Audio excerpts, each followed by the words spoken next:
नमस्कार सांग माने आज एक नुआ वीडियो को आपण मानक स्वागत। आज आम वीडियो साहाय्य जातीय मतदाता दिवस विषय 15 धाड़ी रचना लिखा। यही रचनाटी ओडिया रे रहिबो। आपण मानक समय नष्ट न करी चलंतु स्टार्ट करिबा आज वीडियो। धाड़ी नंबर 1 जातीय मतदाता दिवस प्रत्येक वर्ष 25 जनवरी रे पालन करा जाए। द्वितीय धाड़ी एही दिवस मतदाता को सचेतन करिबा ओ भोटिंग शक्तिर महत्व बुझेबा पई पालन करा जाए। तृतीय धाड़ी 2011 मसीहारू एही दिवस पालन आरंभ करा जाइछि। चतुर्थ धाड़ी एहार प्रारंभ भारतर मतदान कमिशन द्वारा करा जाइथिला।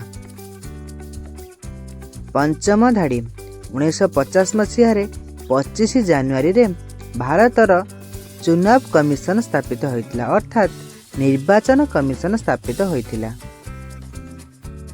धाड़ी नंबर 6 एही दिनर मुख्य उद्देश्य होछि युव मतदाता को भोटिंग रे जोगाजोग करिबा।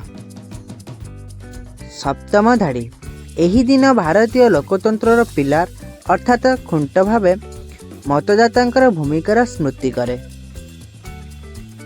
धाड़ी नंबर 8 मतदाता को निजर भोट देवार अधिकार सठिक भाव में व्यवहार करने को प्रेरणा दिया जाए। धाड़ी नंबर 9 नूतन मतदाता को एही दिन रे एपिक कार्ड दिया जाए।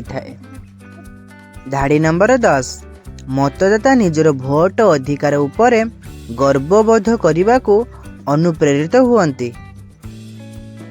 धाड़ी नंबर 11 चुनाव मेला अर्थात निर्वाचन मेला वो मतदाता सचेतनता कार्यक्रम एही दिन रे आयोजित होता है।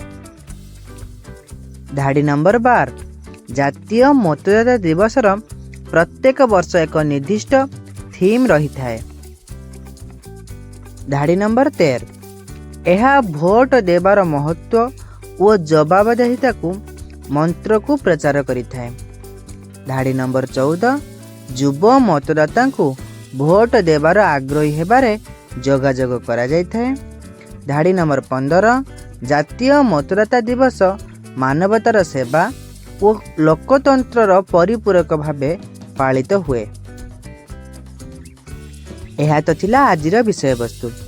जदि मोर यह वीडियोटी आपण मानकु भल लागिथिबो तेबे मोर यह वीडियो को टिके लाइक कर देबे एवं मोर यह चैनल को सब्सक्राइब करी रखिबे।